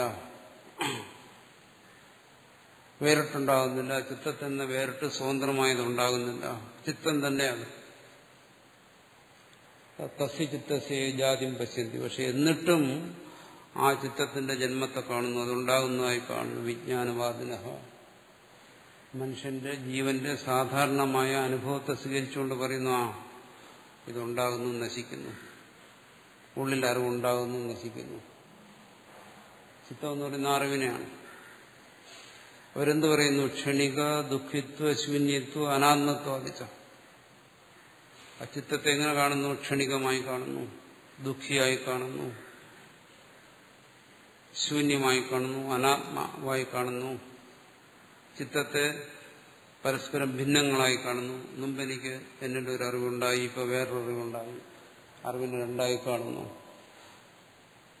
അതുപോലെ അറിവിൽ സാദൃശ്യത്തെ കാണുന്നു, വൈധർമ്മ്യത്തെ കാണുന്നു. മുമ്പുണ്ടായ അറിവിന് സദൃശമായ അറിവാണിത്, മുമ്പുണ്ടായ അറിവിൽ നിന്നും വിലക്ഷണമായ അറിവാണിത് എന്നിങ്ങനെ സാധർമ്മ്യ വൈധർമ്മ്യങ്ങളെ കാണുന്നു. ഇതൊന്നും ശരിയല്ല എന്നല്ല. ഇതൊന്നുമില്ലാത്ത ചിത്തത്തിലാണ് ഇതെല്ലാം കാണുന്നത്. അതിനെ ആരോപം എന്ന് പറയുന്നു. ചിത്തത്തിൽ ക്ഷണികത്വം, സുഖിത്വം, ദുഃഖിത്വം ഒന്നും വാസ്തവത്തിലില്ലെങ്കിലും അതിൽ ആരോപിക്കുന്നു. ചിത്തം തന്നെ ആരോപിക്കുന്നു. എന്തുകൊണ്ട്? മായ അല്ലെങ്കിൽ അവിദ്യയുടെ സഹായം കൊണ്ട്. തേനൈവ ചിത്തേന ചിത്തസ്വരൂപം ദൃഷ്ടം അശക്യം പശ്യന്തഃ. ഈ ചിത്തത്തിന്റെ സ്വരൂപത്തെ മനസ്സിലാക്കാൻ ശ്രമിക്കുക. ചിത്തം തന്നെ അതേതുപോലെയാണ് ഖേവേ പശ്യന്തി പദം പക്ഷാദീനം. ആകാശത്തിൽ പറക്കുന്ന പക്ഷികളുടെ കാലടയാളം കണ്ടുപിടിക്കാൻ ശ്രമിക്കുന്ന പോലെയാണ്. അതവിടെ ഒന്നും അവശേഷിപ്പിക്കുന്നില്ല. ഒരു കാലടയാളം അവശേഷിപ്പിക്കുന്നു. അവശേഷിപ്പിക്കാതിരിക്കുക എങ്ങനെ അതിനെ കണ്ടെത്താൻ പറ്റും? ആ കാലടയാളത്തെ അത് സാധ്യമല്ല. ആണ് ഖേവേ പശ്യന്തിത്യ പദം പക്ഷാദീനാം. പക്ഷാദികളുടെ പദത്തെ കാണാൻ കഴിയുന്നില്ല. അതുപോലെയാണ് ചിത്തം തന്നെ എന്താണോ ചിത്തസ്വരൂപത്തെ കാണാൻ ശ്രമിക്കുന്നത്. ചിത്തം തന്നെ ചിത്തത്തിന്റെ സ്വരൂപത്തെ കണ്ടിട്ട് പറയുന്നത് ക്ഷണികമാണ്, ദുഃഖിയാണ്, ശൂന്യമാണ്, അത് ആത്മാവല്ല, അത് പരസ്പരം ഭിന്നങ്ങളാണ്, പരസ്പര സദൃശ്യങ്ങളാണ് എന്നെല്ലാം പറയുന്നത് ആകാശത്ത് പറക്കുന്ന പക്ഷിയുടെ കാലടിപ്പാടുകൾ ഒരാൾ തിരയുന്നത് പോലെയാണ്. അത് ഇതരേഭ്യോ വിദ്വൈതിഭ്യോ അത്യന്ത സാഹസിക. അതുകൊണ്ട് ഈ വിജ്ഞാനവാദികൾ മറ്റു ദ്വൈതികളെക്കാൾ കൂടുതൽ സാഹസികരാണ്. വീണ്ടും വിചാരമില്ലാതെ പ്രവർത്തിക്കുന്നവരാണെന്നർത്ഥം. അവർ പറയുന്നത് തീരെ പുരപ്പെടാത്തതാണ് സത്യവുമായിട്ട് ചിന്തിക്കാതെ പറയുന്നു എന്നർത്ഥം ക്ഷണിക വിജ്ഞാനവാദികൾ.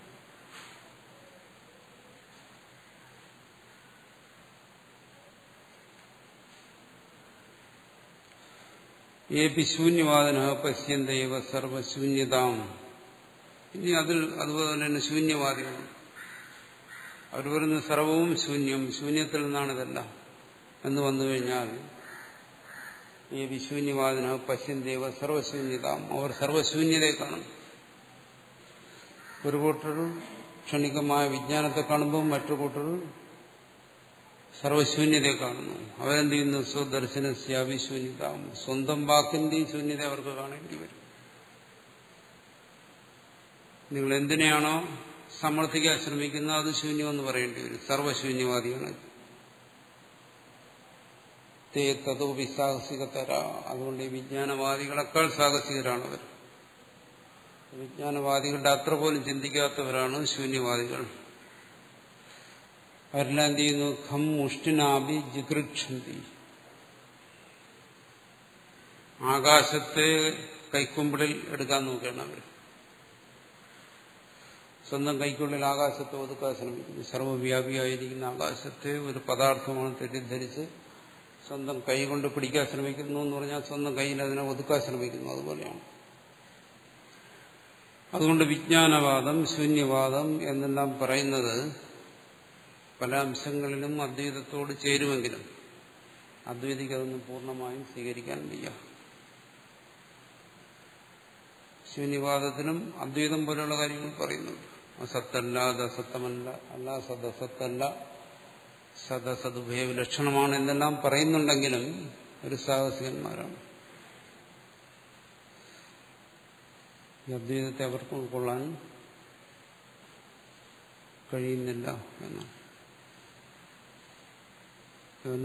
സ്വദർശനസ്യാവിശൂന്യതാം പ്രതിജ്ഞാനത്തെ അവർ സ്വദർശനത്തിന്റെ ശൂന്യതയെ പറയുന്നു. അവരുടെ വാക്കുകളുടെ ശൂന്യതയെ പറയുന്നു. സർവവും ശൂന്യമാണെങ്കിൽ അവർ ആവിഷ്കരിക്കുന്ന സിദ്ധാന്തവും ശൂന്യമായിരിക്കണം. പിന്നെ അവരെന്തിനെ കുറിച്ച് ആരോട് പറയും? സർവവും ശൂന്യമാണെങ്കിൽ. അതുകൊണ്ട് അവർ വീണ്ടും വിചാരമില്ലാതെ പറയുന്നതുകൊണ്ടാണ് അവരെ സാഹസികതര എന്ന് പറയുന്നത്. അവർ വ്യർത്ഥമായി പ്രയത്നിക്കുന്നു സ്വസിദ്ധാന്തത്തെ സ്ഥാപിക്കുന്നതിന്. അത് ശരിയാകത്തില്ലെന്നാണ് അടുത്ത് പറയുന്നത്. ഹമുഷ്ഠനാഭിജിഗൃക്ഷതി. ആകാശത്തെ കൈവെളിയിൽ ഒതുക്കാൻ ശ്രമിക്കുന്ന പോലെയാണ് എന്ന് പറയുന്നത്. അതുകൊണ്ട് വിജ്ഞാനവാദവും ശൂന്യവാദവുമായിട്ട് സാദൃശ്യമുണ്ടെങ്കിലും ഇത് വിജ്ഞാനവാദമല്ല, ശൂന്യവാദമല്ല എന്നാണ് പറയുന്നത്.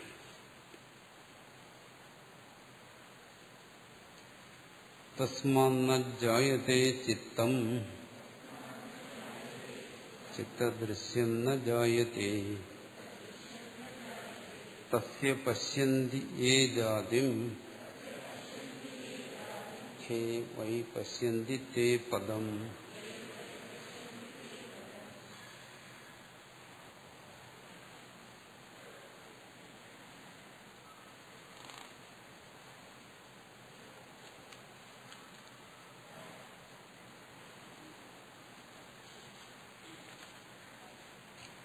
അജാതം ജായതേ യസ്മാത് അജാതി പ്രകൃതിസ്തഥാ പ്രകൃതേരന്യഥാ ഭാവോ ന കഥഞ്ചിത് ഭവിഷ്യതി.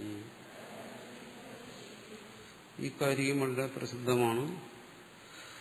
പ്രകൃതേരന്യഥാ ഭാവോ ന കഥഞ്ചിത് ഭവിഷ്യതി. ഈ ഭാഗം പല ഭാഗങ്ങളിലും പലരും ധരിക്കുന്നു. അതൊരു വലിയ തത്വമായിട്ടാണ് പറയുന്നത്.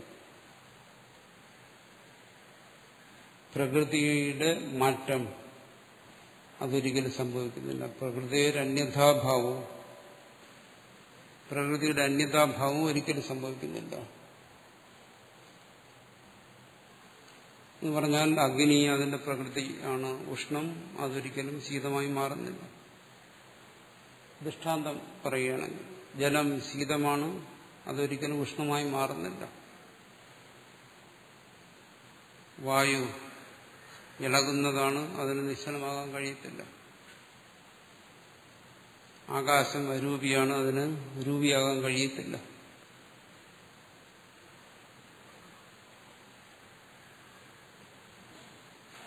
പൃഥിവി ഗന്ധവത്താണ്, അതിന് ഗന്ധരഹിതമാകാൻ കഴിയത്തില്ല. ഈ തരത്തിൽ സർവത്ര പ്രകൃതിയെ വസ്തു അനുസരിക്കുന്നു. കാരണം അത് ആ വസ്തുവിന്റെ സ്വരൂപമായതുകൊണ്ട്.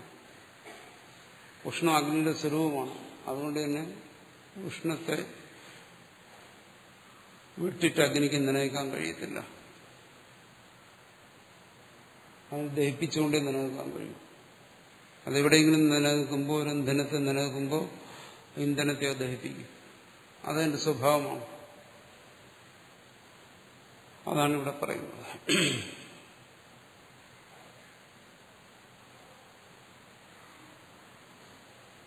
ഉക്തഹേതുഭിരാജവേഗം ബ്രഹ്മേതി സിദ്ധം.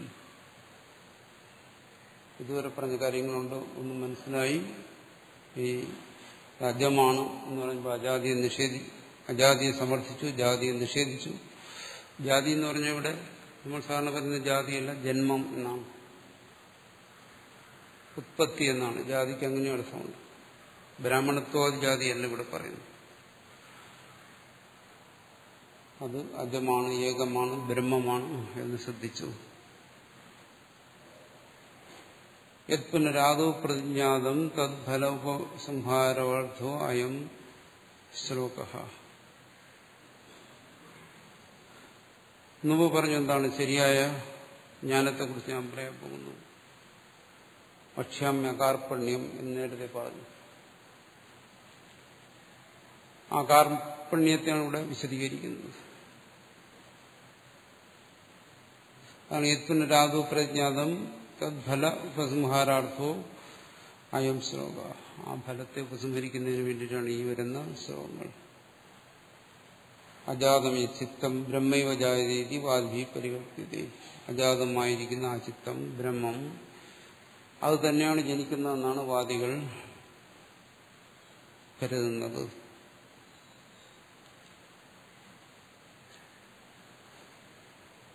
തദജാതം ജായതേ യസ്മാത് അജാതി പ്രകൃതി.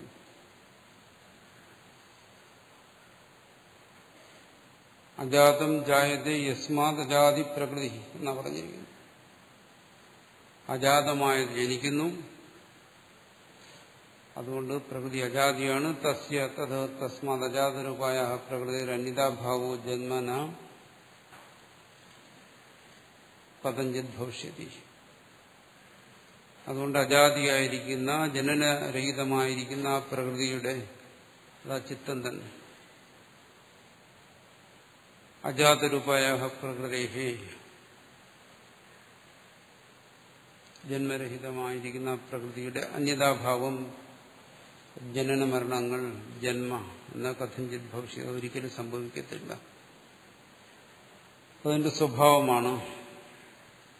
ജനന മരണങ്ങൾ മായയുടെ സ്വഭാവമാണ്. അതിന് വിട്ടിരിക്കാൻ അതിനും കഴിയത്തില്ല. ജനന മരണങ്ങൾക്ക് അതീതമായിരിക്കുന്നത് ബ്രഹ്മത്തിന്റെ സ്വഭാവമാണ്. അതിനെ വിട്ടിരിക്കാൻ അതിനും കഴിയത്തില്ല. രണ്ടും ഇങ്ങനെ രണ്ട് ഭാഗത്ത് തന്നെ നിൽക്കും. ഒന്ന് ജനനരഹിതമായിരിക്കും, മറ്റൊന്ന് കാണുന്നവന്റെ ദൃഷ്ടിയിൽ ജനനത്തോടു കൂടിയിരിക്കും. പരമാർത്ഥത്തിലല്ല. അതാണ് ഇവിടെ പറയുന്നത്.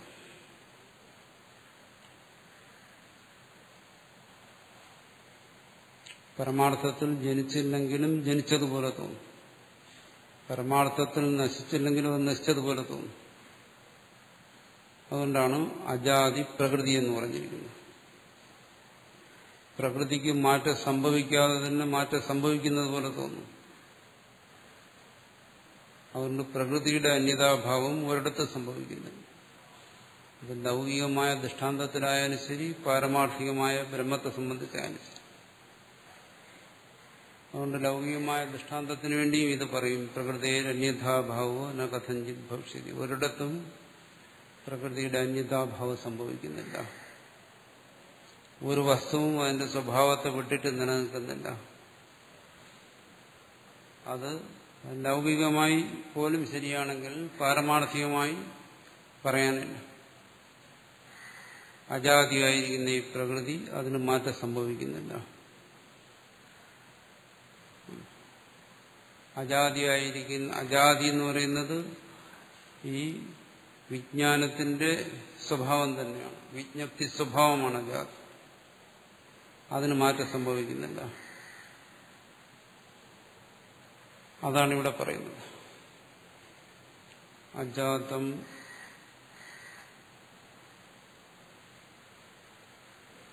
അജാതരൂപായ പ്രകൃതേ അന്യതാഭാവോ ജന്മന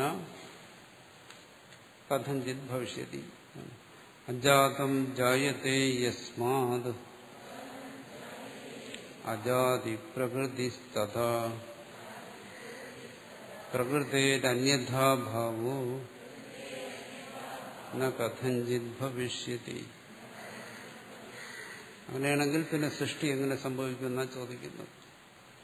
ഈ വിജ്ഞാനത്തിന്റെ സ്വഭാവമാണ് അജാതിയെങ്കിൽ പിന്നെ സൃഷ്ടി സംഭവിക്കാൻ വഴി, പ്രകൃതിക്ക് മാറ്റം സംഭവിക്കാൻ, പരിണാമം സംഭവിക്കാൻ വഴിയില്ല എന്നാണ്.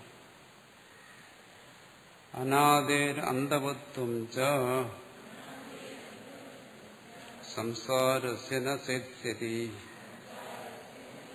അനന്തതാചാദിമതോ മോക്ഷസ്യ ന ഭവിഷ്യതി. അയം ച അപരാത്മന സംസാരമോക്ഷയോ പരമാർത്ഥ സദ്ഭാവവാദിനാം ദോഷ ഉച്യത്തെ. അയം ച അപരദോഷം. ഇനി മറ്റൊരു ദോഷവും പറയും. അജാതി അംഗീകരിക്കാത്തവരുടെ പക്ഷത്തിലൊരു ദോഷം എന്താണോ? ആത്മനഃ സംസാരമോക്ഷയോ പരമാർത്ഥ സദ്ഭാവവാദിനാം. സംസാരം അവിനാശിയാണ്, മോക്ഷം വിനാശിയാണെന്ന് കരുതുന്നു. അതും ശരിയല്ല. ഇനി മറിച്ച് സംസാരവും മോക്ഷവും സത്യമാണ് എന്ന് കരുതുന്നു. അതും ശരിയല്ല. അനാദേഹേ അതീത കോടിരഹിതസ്യ സംസാരസ്യ അന്തവത്വം സമാപ്തർണ ശേഷ്യതി. ഈ സംസാരത്തെ അനാദിയായി സ്വീകരിച്ചു കഴിഞ്ഞാൽ അതീത കോടിരഹിതസ്യ സംസാരസ്യ, ഒരാരംഭമില്ലാത്ത സംസാരം, അതിന്റെ സമാപ്തർണ ശേഷ്യതി യുക്തത. അതിന് അവസാനവും പറയാൻ പറ്റത്തില്ല. ആരംഭമില്ലാത്ത എങ്ങനെ അവസാനിക്കും? യുക്തിദ സിദ്ധിം നൗപയാസ്ഥിതി. ആരംഭമില്ലാത്ത ഒന്നിന് അവസാനമുണ്ടെന്ന് പറയാൻ പറ്റത്തില്ല. അതുകൊണ്ട് സംസാരം അനാദിയാണെന്ന് പറയുന്നത് ശരിയല്ല. നഹി അനാദിസ്ഥൻ അന്തവാൻ കശ്ചിത് പദാർത്ഥോ ദുഷ്ടോ ലോകെ. ലോകത്തിലേതെങ്കിലും ഒന്നിനെ കാണിച്ചു തരിക, അതിന് ആദിയില്ല എന്നാ നശിക്കുന്നതാണ്, തുടക്കമില്ല എന്ന ഒടുക്കമുണ്ട്, അങ്ങനെ ഒന്നും കാണാൻ കഴിയത്തില്ല. ബീജാങ്കുര സംബന്ധ നൈരന്തര്യ വിച്ഛേദോ ദുഷ്ട പറയുന്നു. പൂർവക്ഷി പറയുന്നു ബീജാങ്കുരത്തെ എടുക്കുക. ബീജാങ്കുരം അനാദിയായി സംഭവിച്ചുകൊണ്ടിരിക്കുകയാണ്. പക്ഷേ ആ നൈരന്തര്യത്തിന്റെ വിച്ഛേദം കാണാം. ഒരു ബീജവും നശിച്ചു, പിന്നെ അതിലൊന്നും വൃക്ഷം ഉണ്ടാകുന്നില്ല. അപ്പൊ അനാദിയായി സംഭവിച്ചുകൊണ്ടിരിക്കുന്ന ആ ബീജാങ്കുര നൈരന്തര്യത്തിന് വിച്ഛേദം സംഭവിക്കുന്നതായി കാണുന്നുണ്ടല്ലോ, അപ്പോൾ അനാദി നശിക്കാമല്ലോ. ഈ ബീജവും അങ്കുരവും എന്നാ തുടങ്ങിയത് പറയാൻ നിവൃത്തിയില്ല. പക്ഷെ ഒരിടത്ത് ഒരു ബീജത്തെ സൃഷ്ടിക്കാതെ വൃക്ഷം നശിച്ചാൽ അവിടെ വെച്ചത് അവസാനിച്ചു. മറിച്ച് സംഭവിക്കാം, വൃക്ഷത്തെ സൃഷ്ടിക്കാതെ ബീജവും നശിക്കും. ഇത് ചെയ്യുന്ന അത് ശരിയല്ല. എന്താണ്? ഏകവസ്തുഭാവേന അബോധിതത്വം. പറയും, നീ ഒരു വാദത്തെ മുമ്പ് തന്നെ നിഷേധിച്ചതാണ്. ഈ ബീജാങ്കുര പ്രവാഹം അത് ഒരു വസ്തുവല്ല എന്ന് നേരത്തെ പറഞ്ഞു. ബീജാങ്കുര രൂപത്തിൽ ഇതിങ്ങനെ ഒരു പ്രവാഹമായി പോയിക്കൊണ്ടിരിക്കുകയാണ്. അതിന് ഒരു വസ്തുവായി എടുക്കാൻ പറ്റത്തില്ല. അതുകൊണ്ട് തന്നെ അവിടെ ഒരു വസ്തു അനാദിയായിട്ട് നിലനിൽക്കുന്നില്ല. ഏകവസ്തു അഭാവേന, അത് ഏകവസ്തുവല്ല, ഏകപ്രവാഹമല്ല, അത് നിഷേധിച്ചതാണ്. തഥാ അനന്തതാപി വിജ്ഞാനപ്രാപ്തി കാലപ്രഭോസ്യ മോക്ഷസ്യ ആദിമതോ ന ഭവിഷ്യതി. ഇനി മോക്ഷം, അതിനെക്കുറിച്ച് ചിലത് പറയുന്നത് എന്താണ്? അത് ബൗദ്ധന്മാരും മറ്റും പറയുന്നു, വിജ്ഞാനം നേടുന്നു, വിജ്ഞാനപ്രാപ്തി കാലപ്രഭവും മോക്ഷം ഉണ്ടാകുന്നു. വിജ്ഞാനം നേടാത്തതുവരെ മോക്ഷം, വിജ്ഞാനത്തെ പ്രാപിക്കുമ്പോൾ മോക്ഷം നേടുന്നു. അതും ശരിയാണ്. എന്തുവരും? വിജ്ഞാനത്തെ നേടിയപ്പോൾ മോക്ഷം ഉണ്ടായി, മോക്ഷത്തിന് ആദി വന്നു. ഒരു തുടക്കമുണ്ടെങ്കിൽ ആ മോക്ഷം നശിക്കുകയും വേണം. നിങ്ങൾ നേടിയ വിജ്ഞാനം നശിക്കുമ്പോൾ മോക്ഷവും നശിക്കും. അതുകൊണ്ട് സംസാരം അനാദിയാണെന്ന് കരുതുന്നത് എങ്ങനെയാണോ അസംബന്ധമായിരിക്കുന്നത്, അതുപോലെ മോക്ഷത്തെ നേടുന്നതാണ് എന്ന് കരുതുന്നു അസംബന്ധമാണ്. പിന്നെന്താ ഈ മോക്ഷം എന്ന് പറയുന്നത്? അത് ആ വിജ്ഞപ്തി സ്വരൂപം തന്നെ. വിജ്ഞപ്തി എന്നും നിലനിൽക്കുന്നു, അതും നിലനിൽക്കുന്നു. പിന്നെ എന്തുകൊണ്ട് മോക്ഷം ഇതുവരെ സംഭവിച്ചില്ല? മോക്ഷം എപ്പോഴെങ്കിലും ഒരിക്കൽ സംഭവിക്കുന്ന ഒന്നല്ല. അതുകൊണ്ട് സംഭവിക്കുക എന്ന് വെച്ചാൽ ഉത്പന്നമാകുന്നത്. മോക്ഷം ഉത്പന്നമാകുന്ന ഒന്നാണ് എന്ന് മോക്ഷത്തെ പ്രതീക്ഷിച്ചിരിക്കുന്നിടത്താണ് ദോഷം. അതങ്ങനെ ഉത്പന്നമാകുന്ന ഒന്നല്ല. അതാണ് മോക്ഷസ്യ ആദിമത്വം. മോക്ഷത്തിനൊരു ആദിമത്വം അതില്ല. ആദിയുള്ളത് നിലനിൽക്കത്തില്ല. ഘടാദിശ്വദർശന പദാർത്ഥങ്ങൾ നമുക്ക് കാണാം, ആദിയുള്ളതെല്ലാം നശിക്കുന്നു. പിന്നെ എന്തായി മോക്ഷം? അത് വിജ്ഞപ്തി സ്വരൂപം തന്നെ മോക്ഷം. പിന്നെ എന്താ അതിന് തടസ്സം? മായ. അത് മാറുന്നതേ ഉള്ളൂ. അല്ല മോക്ഷത്തിലൊന്നും ആർജിക്കുന്നില്ല, മോക്ഷത്തിലൊന്നിനെ നിരാകരിക്കുന്നുമില്ല. രണ്ട് സംഭവിക്കുന്നു. നിരാകരിക്കണമെങ്കിൽ എന്ത് വേണം? നിരാകരിക്കേണ്ടതായ സത്യമായ ഒരു വസ്തു അവിടെ വേണം. മോക്ഷത്തിന് തടസ്സമായിരിക്കുന്ന ഒന്നിനെ എടുത്തു മാറ്റണം, ഇല്ലാതാക്കണം. അങ്ങനെ മോക്ഷത്തിന് തടസ്സമായി ഒരു വസ്തു നിലനിൽക്കുന്നില്ല. അതുകൊണ്ട് അതിനെ നിരാകരിക്കേണ്ട ആവശ്യവും വരുന്നില്ല. അവിടെ എന്തെങ്കിലും ഒന്ന് ആർജിക്കാനുണ്ടോ? ആർജിക്കാനില്ല, നിരാകരിക്കാനും. അത് ജ്ഞപ്തി സ്വരൂപമാണ്. അതാണ് ഇവിടെ പറഞ്ഞു വരുന്നത്. അതാണ് മുമ്പ് പറഞ്ഞ എന്താണ്? ബന്ധം ന മോക്ഷം. ബന്ധവും മോക്ഷവും ഇല്ല പരമാർത്ഥത്തിൽ.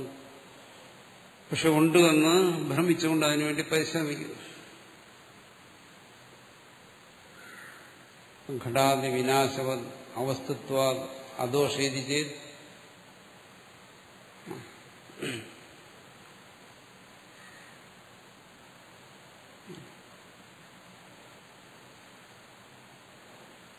പറയുന്ന മോക്ഷം എന്ന് പറയുന്നതിനെ കുറിച്ച് ഇനി വേറൊന്ന് പറയും. ഇവിടെ ഒരുപാട് ദുഃഖങ്ങളുണ്ടായിരുന്നു, ജന്മങ്ങളുണ്ടായിരുന്നു, ഇതിന്റെ എല്ലാം നാശമാണ് മോക്ഷം എന്ന് പറഞ്ഞാലോ അതും ശരിയാണ്. ഘടാതി വിനാശവ അവസ്ഥത്വ. അതിനൊരു വസ്തുവായിട്ട് എടുക്കണ്ട, നാശമായിട്ട് എടുത്താൽ മതി, അഭാവമായിട്ട് എടുത്താൽ മതി എന്ന് പറഞ്ഞാൽ അതും ശരിയല്ല. അതൊരു നാശവുമല്ല. ഘടാതി വിനാശവത് അവസ്ഥത്വത ദോഷം.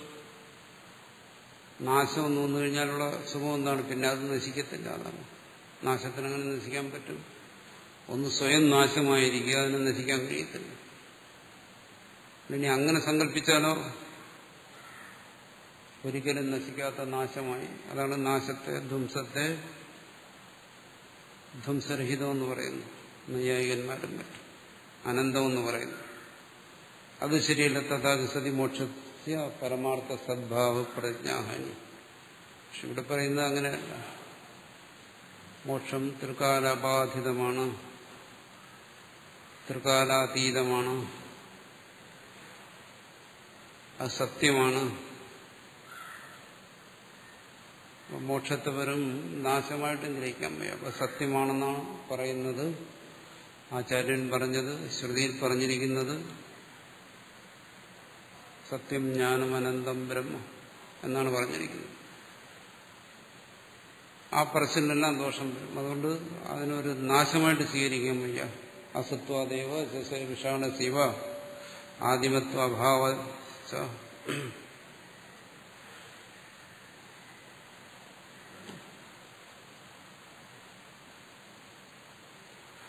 എങ്ങനെയാണോ അസത്തായിരിക്കുന്ന ശശവിഷാണം അതിന് ജന്മമില്ലാത്തത്,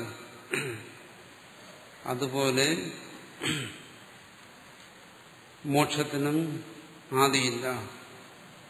അതാണ് ഈ പറയുന്നതിന്റെ താല്പര്യം. അപ്പോ ഇതിന് ആദിയില്ല, ഇതിന് അന്തവുമില്ല. ആദ്യന്തരഹിതമായ ആത്മസ്വരൂപം തന്നെയാണ് മോക്ഷം. പിന്നെന്താ മോക്ഷത്തിന് തടസ്സം? മായ മാറാത്ത മാത്രമാണ് തടസ്സം. മായ എന്ന് പറയുന്നത് അത് അവസ്തുവാണ്, വസ്തുവല്ല. അവസ്തുവായിരിക്കുന്ന മായയുടെ മാറ്റം, അത് മാത്രമേ ഉള്ളൂ ഇവിടെ മോക്ഷത്തിന്. അല്ലാതെ പറഞ്ഞു വരുന്നത് എന്താണ്? ഈ വിജ്ഞപ്തിയിൽ നിന്ന് വേറിട്ട് ഏതെങ്കിലും ഒരു സത്യവസ്തു മോക്ഷത്തിന് തടസ്സമല്ല. മോക്ഷത്തിനു വേണ്ടി ഏതെങ്കിലും ഒരു സത്യവസ്തുവിനെ മാറ്റേണ്ട ആവശ്യം. അങ്ങനെ മാറിയാൽ വരുന്ന ശൂന്യതയല്ല മോക്ഷം. അല്ലെങ്കിൽ അത് ശശവിഷാണം പോലെ അസത്വമല്ല, അത് ആത്മസ്വരൂപം തന്നെ. ആത്മസ്വരൂപം, നശിക്കാത്തതായ ആത്മസ്വരൂപം, അതിൽ നിന്ന് വേറിട്ട് മറ്റൊന്നുമില്ലാത്തതായ ആത്മസ്വരൂപം, അതാണ് മോക്ഷം. അതിന് പരമാർത്ഥത്തിൽ തടസ്സമില്ല. അതിന് തടസ്സമുണ്ടെന്ന് ഭ്രമിക്കുകയാണ്. ആ ഭ്രമം മാറുക, അത്രയേ ഉള്ളൂ. അതെങ്ങനെ മാറുന്നു? ആത്മാവിന്റെ യഥാർത്ഥ സ്വരൂപജ്ഞാനം കൊണ്ട്, പ്രകാശം കൊണ്ട് ഇരുട്ട് മാറുന്നതുകൊണ്ട്. ഇരുട്ട് അവസ്തുവാണ്, വസ്തുവല്ല, അനിർവചനീയമായ അവസ്തുവാണ്. അത് പ്രകാശം കൊണ്ട് മാറുന്നത് പോലെ ഇവിടെ ആചാര്യൻ ബോധിപ്പിക്കുന്ന പരമാർത്ഥ ജ്ഞാനം കൊണ്ട് മായ മാറുന്നു. അല്ലാതെ ഇവിടെ വാസ്തവത്തിൽ മാറേണ്ടതായിട്ടൊന്നുമില്ല, മാറ്റേണ്ടതായിട്ടൊന്നുമില്ല. അതാണ് മോക്ഷത്തിന്റെ സ്വരൂപം എന്നാണ് പറഞ്ഞു വരുന്നത്. അതുകൊണ്ട് അതിന് ആദ്യ അന്തങ്ങളില്ല. അനന്തതാച ആദിമതോ മോക്ഷസ്യ എന്ന ഭവിഷ്യതി. മറിച്ച് സ്വീകരിച്ചു കഴിഞ്ഞാൽ മോക്ഷം ആദ്യ അന്തങ്ങളുള്ളതായി തീരും. അതുകൊണ്ടിവിടെ അദ്വൈതി ഒരു തരത്തിലുള്ള, മറ്റൊരു സങ്കല്പത്തിലുള്ള മോക്ഷത്തെ അംഗീകരിക്കുന്നില്ല. ബാക്കിയുള്ള എല്ലാ മോക്ഷവും സങ്കല്പത്തിലുള്ളതാണ്. ആർജിക്കുന്ന മോക്ഷമാണ്, നഷ്ടപ്പെടാവുന്ന മോക്ഷമാണ്. അത്തരം കാര്യങ്ങളൊന്നും ഇവിടെ സ്വീകരിക്കുന്നില്ല.